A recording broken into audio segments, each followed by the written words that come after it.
Welcome to news जिस फरिया इदरीस। लाहौर में आज बारिशों का 44 साला रिकॉर्ड टूट गया। शहर के कई इलाकों में 300 मिलीमीटर से ज़ायद बारिश रिकॉर्ड की गई। बारिश से शहर के बड़े हिस्से को बिजली की सप्लाई भी ख़त्म हो गई। कई इलाके नदी नालों का मंजर पेश करने लगे। इस बारिश पर वज़ीर आला पंजाब को सोशल मीडिया पर सख्त तनकीद का निशाना बनाया जा रहा है और उस पर रिएक्शन भी आया है। अज़मा बुखारी साहिबा ने एक बड़ी धुआंधार तकरीर की और मीडिया पे इतराज़ भी किया कि आप कवर उसको जिस तरीके से करना चाहिए वो नहीं कर रहे। साथ साथ कल कौमी असम्बली का अहम इजलास होने जा रहा है जिसमें इलेक्शन एक्ट तरमीमी बिल की मंजूरी का इम्कान है। कौमी असम्बली से ये बिल सेनेट में जाएगा और अगर ये बिल सेनेट से पास हो गया तो फिर मखसूस नशिस्तें तहरीक इंसाफ को मिलना मुश्किल हो सकता है। हुकूमत इस बिल को ऐसे वक्त में मुतारिफ करवा रही है जब तहरीक इंसाफ और इस्टेब्लिशमेंट के माबैन राब्तों की बाज़गश्त है। वज़ीर इत्तलात अता तारड़ ने इलेक्शन एक्ट को मामूल की कानून साजी करार कर दे दिया। वैसे बड़ा इंटरेस्टिंग है कि कैसे वो कह रहे हैं कि ये यूजुअल कानून साजी है। ज़रा देख लें। जिस तरीके से एक रिलीफ दिया गया बिन मांगे, उस पर तासुर एक यही कायम हुआ कि जी ना इसदा की गई थी, ना दरख्वास्त डाली गई थी, ना वो पार्टी अदालत के सामने मौजूद थी। हमने क्या किया? हमने सिर्फ ये किया है कि ऑलरेडी एक रूल एग्जिस्ट करता था रूल ऑफ प्रोसीजर्स के अंदर कि जी आपने 3 दिन के अंदर एक सियासी पार्टी ज्वाइन करनी है। ये एक ऑलरेडी प्रोविजन मौजूद थी, हमने उसको कंसोलिडेट किया है, उसको मजीद स्ट्रेंथन करके कानून का हिस्सा बनाया है। आइन भी क्लियर है पॉलिटिकल पार्टीज के हवाले से। तो मैं समझता हूँ कि ये कोई चैलेंज नहीं है और ये अभी कमेटी में इस पर डिस्कशन होगी और ये कानून का जब हिस्सा बनेगा तो सबके सामने आ जाएगा। अपोजिशन लीडर उमर अयूब ने आज फौज और तहरीक इंसाफ के माबैन राब्तों पर कहा कि हुकूमत फौज और अवाम में फासले बढ़ा रही है। यही अब एक नया नैरेटिव पीटीआई ने लिया है। वो लड़ाई जो कि खुद ही लड़ी गई, बड़े अरसे तक लड़ी गई, अब कहा जा रहा है कि तमाम के तमाम लड़ाने वाले असल में हुकूमत में हैं। जरा सुनिए उन्होंने क्या कहा। फौज अवाम में से होती है। फौज के दरमियान और अवाम के दरमियान मुस्लिम लीग नून ये लोग अपना फासला बढ़ा रहे हैं। वजह क्योंकि उन्होंने उनके मकासद जो है वो करप्शन है। उन्होंने अपने एनआरओ लेके ये लोग आए। नवाज शरीफ को देखे, जब तक जस्टिस बंजाल थे वो मुल्क में वापस नहीं आया। एनआरओ लेके आए ना, अपने केसेस खत्म करके आए।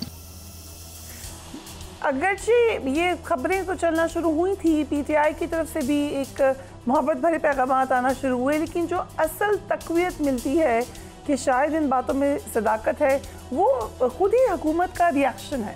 जब से ये खबरें आना शुरू हुई हैं हुकूमत एक पैनिक मोड में चली गई नज़र आती है। कभी वो धुआंधार तनकीद करते हैं पीटीआई पर कि क्यों ये बातचीत कर सकते हैं, कभी वो एक किस्म की कोक्स करते हैं इदारों को कि आप कैसे इनसे बातचीत कर सकते हैं। बार बार वो 9 मई को बीच में लेकर आते हैं, बार बार वो ये बात याद दिलाते हैं कि ये बातचीत जो है ये हो ही नहीं सकती, ये कैसे हो सकती है। थोड़ी देर पहले तलाल चौधरी साहब ने भी इस हवाले से बयान दिया, एक सीरीज़ ऑफ स्टेटमेंट थी, लेकिन आज शायद इस तासुर को ज़ायल करने के लिए एहसन इकबाल साहब ने एक स्टेटमेंट दिया, उन्हें भी दी। I start with you Nasrul Malik sahab, thank you so much for joining us. आपको लगा है कि हुकूमत ने बहुत ज़्यादा रिएक्ट किया इन खबरों पर? देखिए, मैं समझता हूँ कि मसला ये नहीं है रिएक्ट करने का। मसला इस वक्त ये है कि पाकिस्तान तहरीक इंसाफ की जो बातचीत का एक मरला है कि वो बातचीत शुरू कर सकती है या मुज़ाकरात कर सकती है एस्टेब्लिशमेंट के साथ, उसकी बुनियाद क्या होगी? क्या उसकी बुनियाद ये होगी इन मुज़ाकरात के नतीजे में तहरीक इंसाफ जो है वो उनको कुछ नशिस्तें दे दी जाएंगी, 2024 का इलेक्शन ख़त्म कर दिया जाएगा और तहरीक इंसाफ इक़्तिदार में आ जाएगी? अब पीटीआई के पास देने के लिए क्या बचेगा? पीटीआई इन मुज़ाकरात के नतीजे में ये कहेगी कि हम आराम से बैठ जाएंगे, हम सियासत करेंगे, पार्लियामेंट के अंदर सड़कों पर सियासत नहीं होगी, एहतजाज की सियासत नहीं होगी और पार्लिमानी निज़ाम जैसा भी है इसकी मजबूती के लिए वो किरदार अदा करेंगे। अब पीटीआई के लिए भी ये बड़ा मुश्किल है। पीटीआई अपने इस बयानिए से जो एक बड़ा जारहाना बयानिया वो इख्तियार कर चुकी है, उससे वापस कैसे हटे? इसलिए मैं नहीं समझता कि हुकूमत को कोई परेशानी है। हुकूमती जो बयानात हैं वो शायद इस हवाले से ज़रूर हो सकते हैं कि अगर कोई अदालतों से कोई फैसले आते हैं या जो मैशत के हवाले से जो मुश्किलात हैं उसको हैंडल करने के लिए जो है वो हुकूमत के लिए चैलेंजेस हो सकते हैं, लेकिन कोई ऐसा चैलेंज नहीं है कि अगर मुज़ाकरात शुरू हो जाते हैं एस्टेब्लिशमेंट के साथ तो कोई हुकूमत को कोई रुखसत होना पड़ेगा। लेकिन सवाल ये पैदा होता है क्या ये मुज़ाकरात हो सकते हैं? मुझे लगता ये है कि अब तक की जो सूरत हाल है उसमें एस्टेब्लिशमेंट कतन किसी सूरत भी पाकिस्तान तहरीक इंसाफ के साथ कोई ऐसे मुज़ाकरात करने को तैयार नहीं है जब तक कि 9 मई आपने तो ये खबर ब्रेक की, आपने तो जिस वक्त सब कह रहे थे कि बातचीत क्या इंडिया है, आपने कहा कि एस्टैब्लिशमेंट ने सख्ती से ना कर दी है।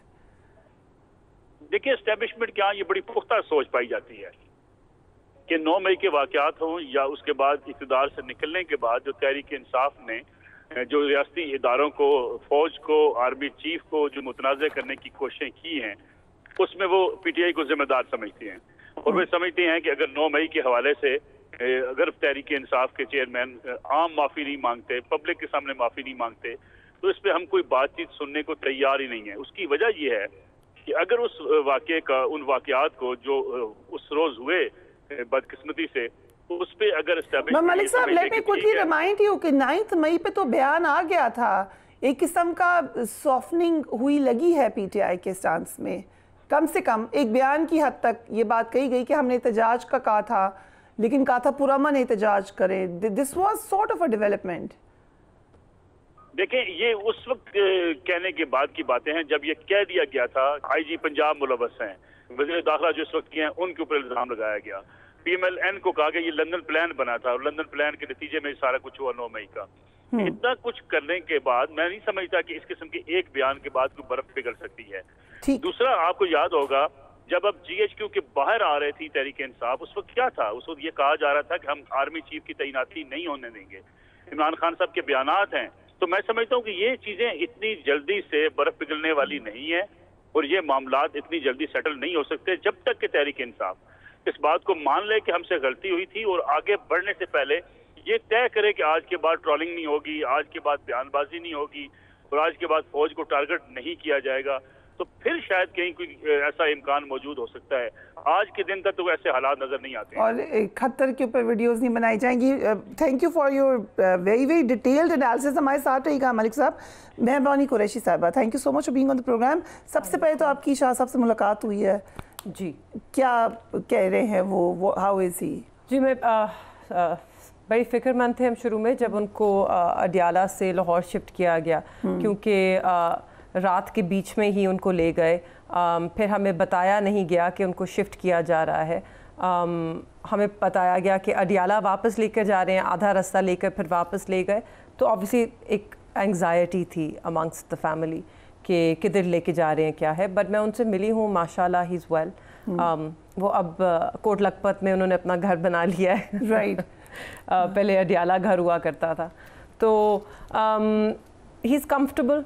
वो जैसे कहते हैं जहाँ खड़े थे वहीं खड़े हैं। पीटीआई से बातचीत नहीं जी, पहले भी नहीं था। खान साहब को तो मालूम ही नहीं पड़ा कि उनको शिफ्ट कर दिया गया है। इनफैक्ट मुझे उस दिन कोई बता रहा था कि एक दिन उन्होंने पूछा कि शाहजी किधर है, यू नो, आई थिंक कोई कोर्ट की हेयरिंग थी कि शाहजी किधर है, शाहजी को बुलाओ। तो उनको बताया गया जी वो यहाँ पर अब नहीं है, उनको कोर्ट लखपत ले गए हैं। तो वो जब कोर्ट में को अदालत लगती थी 9 मई की, जिसके अंदर वो दोनों मुलाकात हो जाती थी, तो तब मुलाकात होती थी, तब गुफ्तगू होती थी। उसके अलावा कोई एक्सेस नहीं था। दोनों नज़रबंद हैं, दोनों सॉलिटरी कन्फाइनमेंट में हैं। जेल में कोई उनका राब्ता नहीं था एक दूसरे से। और शाह साहब कितने वेल इन्फॉर्म्ड आपको लगे? इज ही अवेयर कि पॉलिटिकली क्या हो रहा है बाहर, पार्टी के क्या हालात हैं? क्योंकि अब कोर्ट लखपत में जो कोर्ट लगती है, अदालत लगती है, तो उसके अंदर क्योंकि बहुत सारे हमारे पार्टी के लोग नामजद हैं, काफ़ी कुछ लोग बेल पर भी हैं, तो वो भी अंदर आते हैं पेशी के लिए।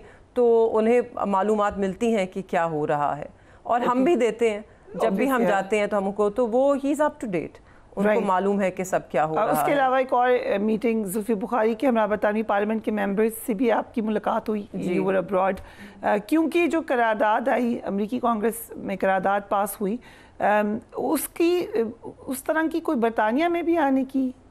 जी देखिए, वो उनको तशवीश थी। अब लोग कह रहे हैं कि आप क्यों गए, आप उनसे क्या लेना चाहते हैं, आप रियासत के ख़िलाफ़ साजिश, इसको नाम दिया गया ना, कि जो मैंने बरतानिया में या जुल्फी बुखारी साहब ने बरतानवी पार्लियामेंट में जाकर गुफ्तगू की, वो किसी तरह से उसको एक मुल्की साजिश के ज़ुमरे में लाना चाह रहे हैं। मगर हमें वहाँ बुलाया गया था क्योंकि वहाँ पे जो पार्लियामेंटेरियंस हैं उनको बड़ी तशवीश है। और क्यों है वो तशवीश? क्योंकि उनके सामने जब तक हम कह रहे थे, हम तो देखें 1.5 साल से कह रहे हैं, तब तक कोई एक्शन नहीं किसने लिया। मगर UN वर्किंग ग्रुप की एक रिपोर्ट आई, उसके अंदर वाज़े लिखा है, اور پاکستان میں ہم شاید اس کو سنجیدگی کے ساتھ نہیں لے رہے، مگر دنیا میں جب UN ورکنگ گروپ یا UN کی طرف سے کوئی رپورٹ سامنے آتی ہے تو لوگ اس کو سنسیئرلی لیتے ہیں، رائٹ؟ کیونکہ UN کا کیا انٹرسٹ ہے؟ UN کا کوئی سیاسی انٹرسٹ تو نہیں ہے پاکستان میں. ان کے سامنے جو حقائق رکھے گئے اس کی بنا پہ انہوں نے کہا کہ خان صاحب کی جو ڈیٹینشن ہے وہ آربٹری ہے، وہ قانون کے خلاف ہے، اور ان کو نہ صرف رہا کیا جانا چاہیے ہے، ان کو کمپنسیٹ کیا جانا چاہیے ہے جو ان کو آپ نے جیل میں رکھا، اور اس کے ساتھ ساتھ جتنے بھی پاکستان تحریک انصاف کے رہنما ہیں ان کو آپ نے جیلوں میں بند کیا ہوا ہے. These are arbitrary detentions. تو بیسڈ آن دیٹ انہوں نے ہمیں بلایا کہ آپ ہمیں بتائیں پاکستان میں کیا ہو رہا ہے. اب میں وہاں پر صرف ایک اپنا نقطہ نظر دینے گئی تھی الیکشنز کے حوالے سے، ایک فرسٹ ہینڈ اکاؤنٹ دینے گئی تھی کہ میں نے کیا دیکھا، کیا ایکسپیرینس کیا اور میرے ساتھ کیا ہوا. اب پورا پاکستان یہ کہانی جانتا ہے، یہ حقائق سب کے سامنے ہیں. آپ کے سامنے ابھی کچھ دن پہلے پٹھان کی ایک رپورٹ آئی ہے، آڈٹ، صرف ایک حلقے کو اٹھا لیں، اور وہ ایک حلقہ کیوں اتنا ضروری ہے؟ NA130 میرے خیال میں it is the most significant, کیونکہ وہ میاں صاحب کا اپنا حلقہ ہے. وہاں سے میاں صاحب بہت بری طرح سے ڈاکٹر یاسمین راشد سے الیکشن ہارے ہیں. According to the report. According to the report, the report is ایک آڈٹ ہے. اس آڈٹ میں سارے فیکٹس ہیں، فارمز موجود ہیں. Was this discussed at the British Parliament? Yes, Sarwar Bari Saab was there and he presented this himself. And اس کے اندر what is important میری نظر میں، نواز شریف صاحب وہ ہیں جو 4 سال بعد پاکستان آئے.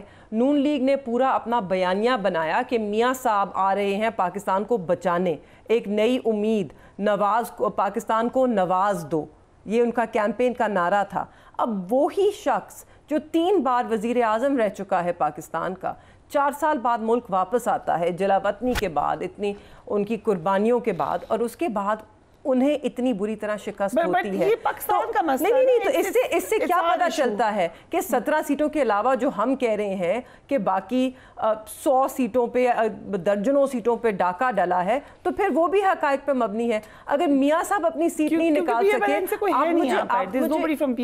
تو ٹھیک ہے آپ I know but I can still say this. آپ ان سے بعد میں ضرور پوچھ لیجئے گا. جو نئے چہرے ہیں، جو مریم صاحبہ ہیں، حمزہ صاحب ہیں، انہوں نے اپنی سیٹیں نکال لی. میاں صاحب اتنے مقبول ہونے کے باوجود So you believe کہ ان کی سیٹس جنون ہے؟ نہیں ہے، ان کی بھی جنون نہیں ہے. But my question is کہ PTI کا جو ایک پورا موقف رہا ہے صرف 17 کہ ہمیں سیٹیں باہر کے لوگوں کو انوالوڈ ہی نہیں کرنا چاہیے اپنے معاملات میں. ٹھیک ہے، یہ ایک رپورٹ آئی ہے، ہم نے خود اس کا پروگرام کیا. But the question is, should we take it abroad? Should we take it to British Parliament or European Parliament? Pakistan کی جمہوریت کا کیس ہمیں ہر جگہ لڑنا چاہیے. ہم چاہتے ہیں کہ پاکستان میں جمہوریت کا تسلسل برقرار صرف نہ رہے، پاکستان میں جمہوریت حقیقی معنوں میں ہو. اگر آپ مجھے آج بتا رہی ہیں کہ پاکستان ایک فل فلیج ڈیموکریسی ہے، کیا آپ یہ کہہ سکتی ہیں؟ کیا جمہوریت کے تقاضے پورے ہو رہے ہیں؟ آپ ہر جگہ بولیں گے. آپ بینظیر صاحبہ نے بھی، بینظیر بھٹو صاحبہ نے بھی، جب بھی وہ جلا وطنی انہوں نے کاٹی، وہ بھی اپنا مقدمہ پاکستان کی جمہوریت کا، ہم تحریک انصاف کا مقدمہ نہیں لے کر گئے. میں نے وہاں پر اپنے لیے کوئی انصاف نہیں مانگا یا تحریک انصاف، ہم نے صرف جمہوریت کے لیے آواز مانگی. میں نے آپ سے ڈائلاگ کے بارے میں بھی بات کرنی ہے، یا کوئی آئس بریکنگ ہوئی ہے کہ نہیں. سارہ بانو صاحبہ آپ بتائیں، آپ کو کیا لگتا ہے کہ معاملات طے پائیں گے کہیں نہ کہیں PTI کے اور اسٹیبلشمنٹ کے؟ آپ کا ایک گیس کیا ہے؟ السلام علیکم. پہلے ایک بات کا جواب دوں گی. ابھی بات ہو رہی تھی مریم نواز اور حمزہ شہباز کی سیٹس کی، تو حمزہ شہباز بھی اپنی سیٹ ہارے ہوئے ہیں، اس لیے کہ 4700 ان کے بوگس ووٹ تھے، اور وہ تقریباً 5000 سے ان کو لیڈ میں دکھایا گیا کہ وہ جیتے. وہ حلقہ عالیہ حمزہ نے جیتا ہوئے، وہاں پر بھی دھاندلی ہوئی ہے، لیکن کوئی بات نہیں کر رہا، وہ حلقہ وہ بھی نہیں جیتے ہوئے. دیکھیے، معاملات کہیں نہ کہیں کسی نہ کسی نہج پر تو پہنچانے ہیں. جو ہم لوگ پچھلے 2-2.5 سال سے سیاسی صورتحال دیکھ رہے ہیں، پھر اس ملک میں سارا، پھر وہ معیشت کا آپ دیکھ رہے ہیں کہ جو ہم لوگوں کی خارجہ پالیسی، کچھ پتہ ہی نہیں چل رہا کہ وہ کس طرف جا رہی ہے، اور ہم کسی بھی فورم پہ کسی بھی مسئلے کے اوپر صحیح طریقے سے وہ جو جواب ہے پاکستان وہ بھی نہیں دے سکتا. تو یہ ساری جتنی بھی عدم استحکام اور تمام جو چیزیں ہیں، اس کو کہیں نہ کہیں تو لے کر جانا ہے.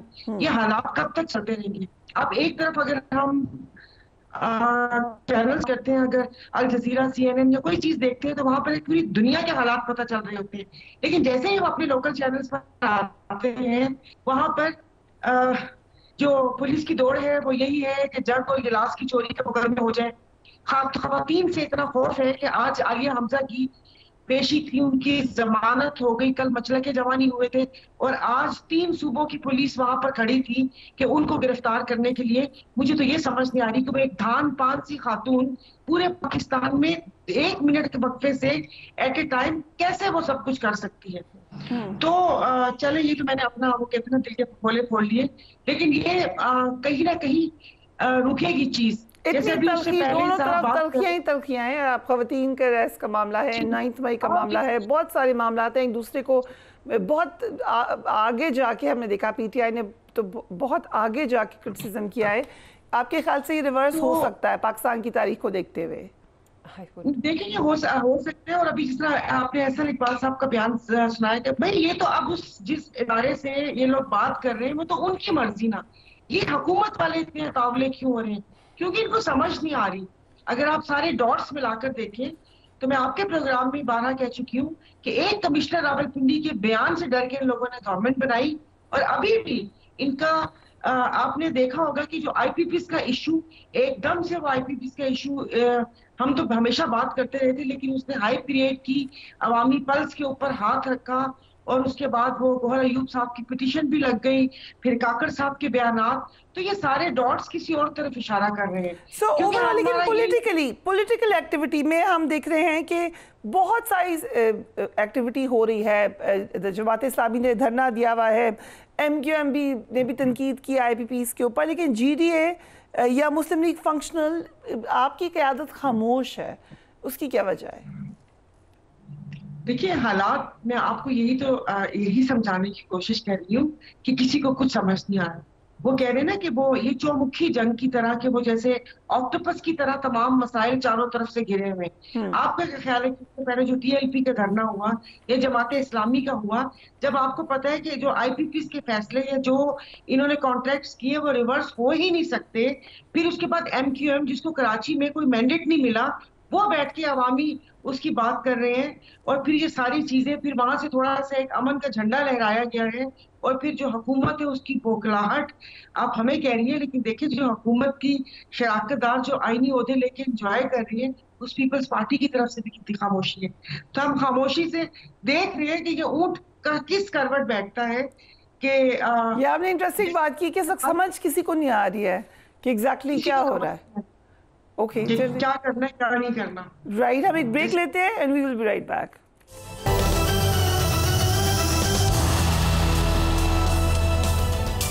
Welcome back. ملک میں IPPs کے ساتھ حکومت کے غیر منصفانہ معاہدوں, عوام پر کیپیسٹی چارجز کے بوجھ پر مسلسل بحث ہو رہی ہے. یہ ایک بڑی ہیلدی ڈیبیٹ ہے. جماعت اسلامی راولپنڈی میں دھرنا دے کر بیٹھی ہے, جبکہ MQM پاکستان کے وفد نے آج اس معاملے پر پرائم منسٹر سے ملاقات کی ہے. اس کے بعد مصطفیٰ کمال نے کیا کہا, ذرا وہ دیکھیے. آج ہم نے وزیر اعظم صاحب خالد مقبول صدیقی صاحب کی سربراہی میں ملا. وزیر اعظم صاحب کے ساتھ ان کی ٹیم موجود تھی, اور ہمیں یہ دیکھ کر, ہمیں جان کر, جو انہوں نے ہمیں ڈیٹیلز ہمیں شیئر کی ہیں ہمارے ساتھ, کہ بہت بالکل گورنمنٹ کی بھی اس وقت جو ہے وہ ٹاپ پرائرٹی پہ یہ ایجنڈا ہے, اور اس پہ انہوں نے بہت سارا کام کر لیا ہوا ہے, اور انشاءاللہ تعالی بہت جلد لوگوں کو, پاکستانیوں کو, پاکستان کی اکانومی کو, غریب انسانوں کو, غریب پاکستانیوں کو اچھی خبریں ملیں گی انشاءاللہ تعالی. اب ایک بڑی انٹرسٹنگ بات میں آپ کو بتانے لگی ہوں. پاکستان کی مختلف IPPs جو ہیں بااثر سیاسی شخصیات کی ملکیت ہیں, اور وہ اب تک ان سے اربوں روپے وصول کر چکے ہیں. حکومت, ہم نے دیکھا MQM حکومت کی اعلی ہے, وہ اعتراض کر رہی ہے, جماعت اسلامی دھرنے میں بیٹھی ہے, دیگر ایکسپرٹس بات کر رہے ہیں. حقیقت یہ ہے کہ اگر حکومت چاہے تو 80% IPPs کے ساتھ معاہدوں پر نظر ثانی کر سکتی ہے. سوال یہ ہے کہ اگر وہ چاہے, کیونکہ ان میں سے 52% حکومت جبکہ 28% پاکستانی سرمایہ کاروں کی ملکیت ہے. پاکستانی سرمایہ کاروں کی ملکیت کون کون سے IPPs ہیں, ان کی ڈیٹیل آپ سکرین پر دیکھ سکیں گے. کچھ ہم آپ کو پڑھ دیتے ہیں. میاں منشا گروپ 4 IPPs کا مالک ہے. حبیب اللہ گروپ کے پاس 6 IPPs ہیں, جن میں سے ایک غیر ملکی فرم کے پاس ہے. میاں محمد عبداللہ ہیں, اور دیگر نام ہیں. You can see that on your screen. لیکن معاملہ جو ہے وہ بار بار हमें लगता है कि फिर पीटीआई की तरफ, पीटीआई को बैन करने की तरफ जाता है।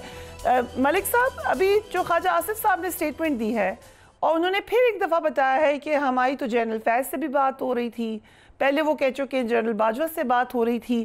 ख्वाजा आसिफ खुद आके क्यों स्टेटमेंट्स दे रहे हैं और बता रहे हैं कि हमें ये ऑफ़र हो चुकी है और हमने डील की है? देखिए फरिया, पाकिस्तान की सियासत में जो स्टेटमेंट्स होती हैं, जो बयानात होते हैं, बहुत सारी चीज़ें हक़ायक़ पर मबनी होती हैं, बहुत सारी चीज़ें डाइवर्ट करने की होती हैं। मुल्क के अंदर जो सियासी सूरत हाल चल रही होती है, हमें बाजार ये नज़र आता है कि शायद ये बयानात नहीं आने चाहिए, लेकिन सियासतदान अपनी एक स्ट्रेटजी बना रहे होते हैं, उन्होंने बनानी भी चाहिए। जिस बात का भी जिक्र मेहर बानो भी कर रही थी, सारा बानो ने भी जिक्र किया, कम्प्लेक्स सूरत हाल है, इसमें कोई शक नहीं, कोई दूसरी राय नहीं, लेकिन कम्प्लेक्स सूरत हाल से निकलने के लिए भी मुल्क की जो सियासी लीडरशिप होती है वो अपना किरदार अदा करती है। अनफॉर्चुनेटली इस मुल्क के अंदर सियासत उस इंतहा पसंदाना रवैये पे जा चुकी है जहाँ कोई एक दूसरे के ऊपर ट्रस्ट करने को तैयार नहीं है, जहाँ कोई एक दो कदम पीछे हटने को तैयार नहीं है। हर कोई समझता है कि अगर वो दो कदम पीछे हटा तो उसे सियासी मौत होगी इसकी, या उसके लिए नुकसान हो सकता है। इन हालात में आपको ये कम्प्लेक्स सूरत हाल नजर आती है। कि अब तो खुद बता रही है PMLN कि हमारी बातचीत हुई और सिर्फ पीटीआई का इल्ज़ाम नहीं है कि हम ये प्लान था या लंदन प्लान था कि नहीं था, लेकिन बातचीत हुई, हमें ऑफ़र हुई, हमें बताया गया कि ये हुकूमत अच्छी नहीं है, पहले पंजाब ले लें फिर आप सेंटर ले लें, बार बार ये बात। सो उसकी रोशनी में क्या PMLN को जो भी बातचीत हुई थी हर चीज़ डिलीवर हो गई है? और मियाँ साहब की जो क्लोज कैंप है वो फिर नाराज़गी का इजहार भी करते हैं, बार बार करते हैं, तो इट मीन्स कि उनकी जो भी बातचीत हुई थी वो पूरी नहीं हुई है। देखिए, अगर आप 2011 से लेकर 2024 की सियासत को देखें तो ये इसी किस्म के हालात से गुजरती रही है। कभी किसी की बात होती रही, कभी किसी को निकालने का फैसला होता रहा। क्या इस बात से हम जो है आंखें चुरा सकते हैं कि ये बात तय कर ली गई थी कि पीपल्स पार्टी और PMLN को पाकिस्तान की सियासत से खत्म करना है और एक तीसरी फोर्स को इस मुल्क के अंदर लेकर आना है। फिर तीसरी फोर्स की जब लड़ाई शुरू हुई या लड़ाई के मामलात आगे बढ़ने शुरू हुए तो दोनों फोर्सेस जो है वो पुरानी वो मैदान में आ गई। उन्होंने कहा जी कि नहीं, हम इन चीज़ों को हैंडल कर सकते हैं। ये अलमी है पाकिस्तान की सियासत का कि अगर सियासतदान अपने कंधे फराम ना करते, हम इस्टेब्लिशमेंट को कसूरवार ठहराते हैं, इस्टेब्लिशमेंट पे हम तनकीद करते हैं, दूसरी तरफ हम ये भूल जाते हैं कि ये सियासत जो हमारे इस वक्त सियासी रहनुमा हैं ये मुख्तलिफ अदवार के अंदर अपनी अपनी मर्जी के मामला तय करते रहे हैं। मसला इस वक्त ये है मुल्क की इंतहा पसंदाना सियासत का। देखें, हमने कभी नहीं कहा शाह मुल्कुशी साहब उस इंतहा पसंदी की सियासत करते हैं। कभी आपने सुना मेहर बानो भी प्रोग्राम्स में बैठती हैं, तकारीर करती हैं, उस इंतहा पसंदी की सियासत की तरफ जाती हैं। बल्कि आपने मुल्तान के इलेक्शन को देखा होगा, यूसुफ गिलानी साहब का और कुरैशी साहब का जो इलेक्शन है वो भी आपको ऐसा किसी इंतहा पसंदाना रवैये का इजहार कभी नजर नहीं आता। लेकिन बदकिस्मती से मुल्क की बाकी जो सियासत है वो जहाँ जा चुकी है। अब देखें, जमात इस्लामी एहतजाज कर रही है, अच्छी बात है, उनको एहतजाज करना चाहिए, लेकिन पहले रोज से जमात इस्लामी के खिलाफ कंपेन शुरू कर दी गई। अब PTI के साथ भी ज्यादती हो रही है, बाज़ मकामात पे उनके लोग गिरफ्तार होते हैं, छापे पड़ते हैं, उनको इजाजत नहीं मिलती, इसमें कोई शक नहीं है, उनकी गिरफ्तारियां होती हैं, उनको मुश्किल वक्त का सामना है, लेकिन ये मुश्किल वक्त उनका अपना पैदा करता है। उन्होंने इस लड़ाई को उस नहज में पहुंचा दिया कि जहां से वापसी के रास्ते में दोनों ये समझते हैं अफ्रीकैन कि हमें शायद किसी शिकस्त का सामना करना पड़ेगा।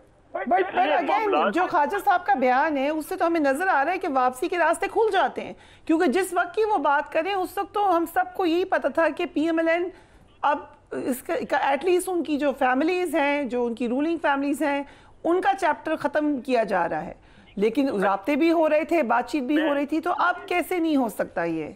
मैं ये नहीं कह रहा कि कोई डेडलॉक सारी उम्र के लिए होते हैं। सवाल ये है कि 9 मई ना होता, आपको भी सारा इन चीजों से आप आगाह हैं, आपकी भी मुलाकातें होती रही सियासतदानों से भी, एस्टेब्लिशमेंट के अरकान से भी। गुजारिश ये है कि 9 मई ना होता तो क्या आज के हालात होते जिसका आज हम शिकवा कर रहे हैं? क्या इतने मुश्किल हालात से PTI को गुजरना पड़ता? क्या 2024 के इंतखाबात पे इतने सवालात उठते? यकीनी ना उठते।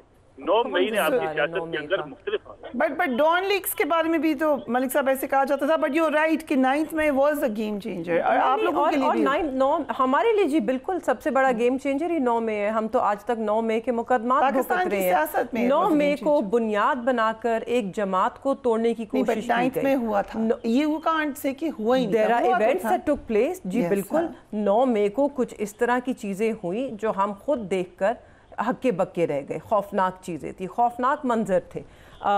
मुल्क उस तरफ जा रहा था, नज़र आ रहा था, लोगों का एक गुस्सा था ठीक, मगर 9 मई की अभी तक तहकीकात क्यों नहीं हुई?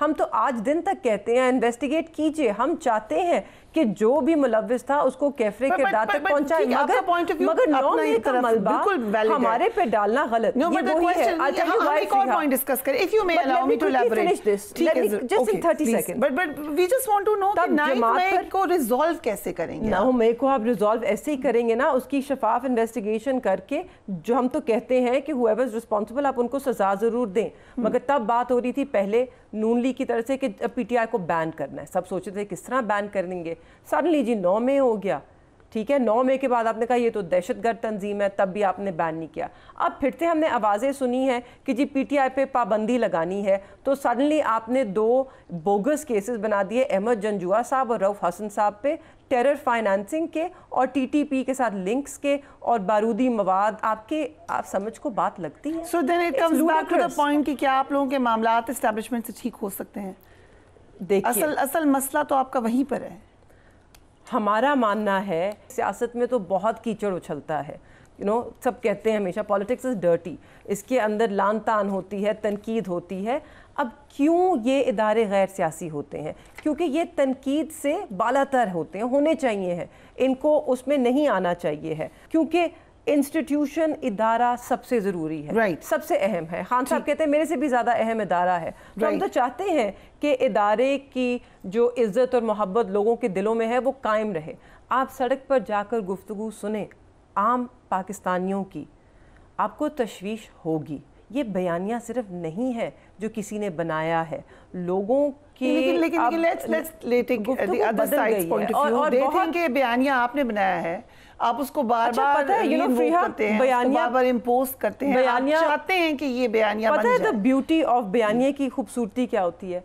आप बयानियाँ बना सकते हैं, बयानियाँ तब ही जड़ पकड़ता है जब बयानिया में कोई सच्चाई हो जो लोगों के दिल को जाकर लगे। इस पर डिबेट हो सकती है, जरूरी नहीं है। No, no. We live in the world of perception. Right. Malik साहब आप कुछ ऐड करिए, फिर मैं साया साहबा की तरफ जाना चाह रही हूँ। जी फरमाइए। प्रिया देखिए, बात ये है कि एक होती है तनकीद, तनकीद को कौन मना करता है? आप एस्टैब्लिशमेंट हमने सिर्फ तनकीद की है जी।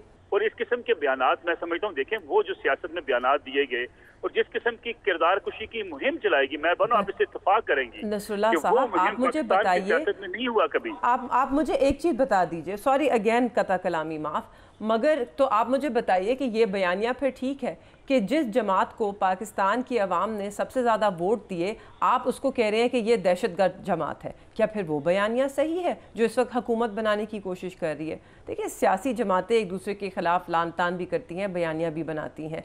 हमने जो भी गुफ्तगू की वो PDM की हुकूमत तक की।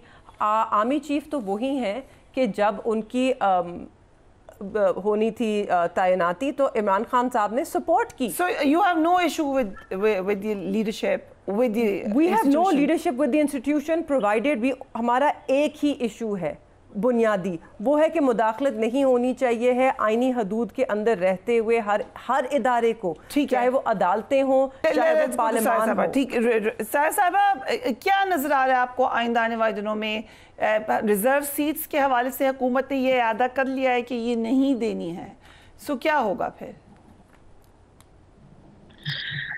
पर यहाँ एड़ी चोटी का जोर तो लगा रहे हैं। देखिए, जो उनसे बन पड़ता है वो तो कर रहे हैं कि वो भले वो उसके बिल की सूरत में वो इजलास बुला लीजिए, ये हो क्या वो हो क्या, फिर एडॉक जजेस का आ गया, सारा कुछ हो गया, जो कुछ करना है। मतलब मेरी भी वो कहते हैं कि दिमाग इस चीज को तस्लीम नहीं करता कि जो चीज है ही नहीं आपकी, आप उसके ऊपर वो क्या कहते हैं बागेला मचाया हुआ है। उससे पहले बहुत सारी बातें हो रही, मैं आप इस पे आती हूँ। फिर वो कहते हैं वो जवाब वो हो रहे थे कि ये ख्वाजा आसिफ साहब के बयान के ऊपर भी बात हुई थी। चले ये तो मान लिया उन्होंने कि जनरल फैज साहब तंग थे, क्योंकि 3 साल तो हमने 2 साल तो ये सुना था कि खान साहब जनरल फैज को चीफ ऑफ आर्मी स्टाफ बनाना चाहते थे। मतलब इनको खुद नहीं पता चलता कि हम क्या बोल रहे हैं और क्या नहीं बोल रहे। और खुर्रम दस्तगीर साहब ने भी कहा था कि हम समझे थे कि उनको आर्मी चीफ बना देंगे और फिर हम पे बहुत मुश्किल मुकदमे डिक्टेटर बनने आ रहे हैं खान साहब। अभी कह रहे थे कि ये इस किस्म की जुबान, अरे जलसों में नाम लेकर जब आप धमकियां लगाएं, और अभी भी जो वजीर आला पंजाब है उन्होंने जजेस के हवाले से कि ये हम नहीं होने देंगे, ये हम नहीं होने देंगे मतलब एक धमकी होता है। और बाकी 9 मई का बयानिया 8 फरवरी को खत्म हो गया। मैं भी 9 मई को एक किस्म का इस चीज पे वो होती, लेकिन अगर जो 8-10 लोग बयान माफी मांग कर गंगा नहा के किसी दूसरी पार्टी में न चल जाते तो मुझे बताएं कि फिर इस वाकये की, इस चीज की क्या क्रेडिबिलिटी रह जाती है। ये जो बाकी नाम हैं, चौहान साहब, फारूक हबीब, ये वो इधर उधर सब आपने देखा कि कोई अब्बा की हवेली से बरामद हो रहा है, कोई चिल्ला काट के आ रहा है, कोई पहाड़ों की कोई गुफाओं में से निकल रहे हैं। मैं तो भाई बताना तो फिर सब कुछ हमें खुलकर बता दे कि अगर बाकी भी अभी भी जो लोग काफी सारे असेंबली में बैठे हुए, फिर वो कैसे 9 मई के बयानिए के बाद बैठे हुए कि जो 9 मई का हुआ था ताल्लुक तो उसी पार्टी से है ना। तो मतलब अगर ये कि इसमें पॉइंट करके लोगों को वो करना, उनके साथ इस तरह का सलूक करना कि जो जेलों में चंद लोग हैं और बाकी सब आगे, मुझे नहीं समझ आता। राइट मलिक साहब, ये रहम कर ले, एक एक कदम हर वो इदारा भी हो, हमारी पार्लियामेंट हो, अभी जो पीडीएम की गवर्नमेंट हो, पीटीआई हो, एक एक कदम पीछे हटा ले, इसलिए कि इसमें जो पिस रही है वो आवाम पिस रही है। और अभी भी अगर आप ये आईपीपीएस का देख रहे तो ये आवाम के दर्द में ये यहाँ पर प्रोग्राम्स नहीं हो रहे, आवाम के दर्द में ये नहीं बताया जा रहा, ये धमकाया जा रहा है कि कोई टेक्निकल या टेक्नोक्रेट की गवर्नमेंट आई तो सॉफ्ट इमेज बन रहा है। जो मुस्तफा कमाल साहब जिनका अपना मैंडेट नहीं है, और आपको ये खबर भी दे दूं कि उम्मीदवार वो भी है कि अगर कोई ऐसा सेटअप आता है, नेशनल किस्म का सेटअप आता है, तो जरा नजर करम हम पर भी हो जाए। तो इसमें हमारी पार्टी का खामोश रहना ही बनता है। ये आपने बड़ी खबर दे दी। आप ये कह रही हैं टेक्नोक्रेट सेटअप की बातें हो रही हैं, सिर्फ फेक रिपोर्ट में नहीं हो रही है, एक्चुअली हो रही है इस्लामाबाद में। पर यह जो गौहर अयूब साहब का जो एक इमेज बिल्ड किया जा रहा है कि आप गवर्नमेंट में रह के एक आईपीपीएस, आपकी सुप्रीम कोर्ट में पिटीशन भी लग गई, आपको इस पे प्रोग्राम्स हो रही हैं, आपकी ट्वीट्स, आपको सोशल मीडिया, डिजिटल मीडिया इस चीज पे भरा हुआ है कि आवाम की ये दुखती रख दे आईपीपीएस। कि आईपीपीएस आपको और मुझे नहीं पता था, मैं 5 साल पावर कमेटी की मेंबर रही हूँ, मैं तो पूछती रही हूँ जिस वक्त गवर्नमेंट में थी तब भी और बाद में भी कि खुदारा वो जो एग्रीमेंट्स है वो हमें भी बता दीजिए, वो हमें भी दिखा दे। तो ये सारे ऐसे हैं, कभी या तो वो कहते हैं कि हम लोग वैसे भी थोड़ा सा मजहबी उसमें घिरा हुआ मुल्क है, कभी तो एक किसी को ऐसे बनाकर पेश किया जाता है कि लोगों का दिल मोह हो जाता है कि ये भाई मतलब इस तरह वो हो गया।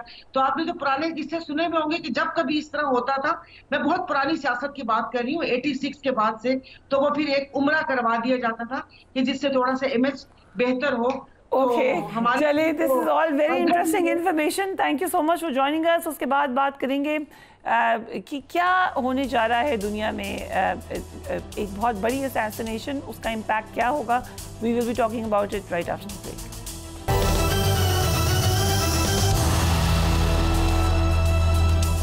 And welcome back. ईरान में इस्माइल हानिया पर हमले ने पूरे मशरिक़ वुस्ता का अमन खतरे में डाल दिया है। अक़वाम मुत्तहिदा ने सूरत हाल पर गौर के लिए सलामती काउंसिल का हंगामी इजलास तलब कर लिया है, जो कि आज रात मुनक्किद होने जा रहा है। इस्माइल हानिया की नमाज जनाजा आज तेहरान में अदा कर दी गई, जबकि उनको कल दोहा में सुपुर्द खाक कर दिया जाएगा। ईरान इस्माइल हानिया पर हमले को अपनी कौमी सलामती पर हमला करार दे रहा है और इसका जवाब देने का भी इरादा रखता है। इस्माइल हानिया की शहादत के बाद इजराइल के हमास के एक और बड़े लीडर की शहादत का दावा भी कर दिया गया है।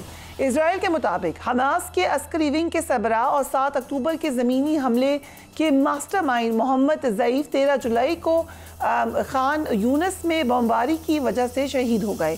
13 जुलाई के इस हमले के हवाले से अब तक मुतज़ाद इतलात मिलती रही थी, लेकिन अब इजराइल का दावा ये सामने आ रहा है कि शहीद होने वाले 90 से ज़ायद अफराद में मोहम्मद ज़ैफ़ भी शामिल थे। अमरीकी अखबार न्यूयॉर्क टाइम्स ने दावा किया है कि ईरान के सुप्रीम लीडर आयतुल्ला खामनाई ने सुप्रीम नेशनल सिक्योरिटी काउंसिल के हंगामी इजलास में हमास के रहनुमा इस्माइल हानिया की शहादत का बदला लेने के लिए इजराइल पर बराह रास्त हमले का हुक्म दे दिया है। अखबार के मुताबिक सुप्रीम नेशनल सिक्योरिटी काउंसिल का ये इजलास इस्माइल हानिया की शहादत के फौरी बाद हंगामी तौर पर तलब किया गया था। अमरीकी अखबार ने मुबैना तौर पर इस मकाम की तस्वीर भी जारी कर दी हैं जहां इस्माइल हानिया को कत्ल किया गया है। इस्माइल हानिया को करीबी इमारत से दागे गए मिसाइल का निशाना बनाया गया। According to this report, Israeli media report के मुताबिक जो मिसाइल है वो इस्माइल हानिया को बराह रास्त लगा अनफॉर्चुनेटली, जिसके बाद वो शहीद हो गए। इससे कबल यूरोपी मुबस्सिर मशरिक़ वस्ता के भी طرف سے دعویٰ کیا گیا کہ اسماعیل ہانیہ کو نشانہ بنانے کے لیے اسرائیل کا جاسوسی سافٹ ویئر استعمال کیا گیا ہے. بہت کچھ ہو رہا ہے, there is a lot of development going on, لیکن یقیناً ایک مشکل وقت ہے. وہ ایک ایسے لیڈر تھے اسماعیل ہانیہ حماس کے جنہوں نے ہر فورم پر جا کر فلسطینی عوام کے لیے آواز اٹھائی. Let's watch it. ہمارے ساتھ deputy head of Palestinian mission Nader Alturk موجود ہیں. Thank you so much for being on the programme. So exactly up till now Israel has not accepted the assassination or officially declared it. What do you think is going on and who do you think is behind it? Assalamu alaikum. Thanks a lot, sister, for giving me the honor to be your guest tonight. Actually, we have only one enemy in this world, which is the Israelis, who are targeting Palestinian people only because they are Palestinians. They are killing Palestinians leaders. This is not the first time they make this crime. Before, they killed many of Palestinian leaders, like they poisoned His Excellency Yasser Arafat, they killed Ahmed Yassin, they killed Abdelaziz al-Rantisi, they killed Khalil al-Wazir, they killed many of the Palestinian leaders around the world. Yusuf al-Najjar, Kamal Adwan. The list is very long, so what I can account to you to account. So, the Israelis are the only enemy who is targeting our leaders, targeting our people, targeting our children, killing in cold blood outside of the court, outside of the law, outside of the national law.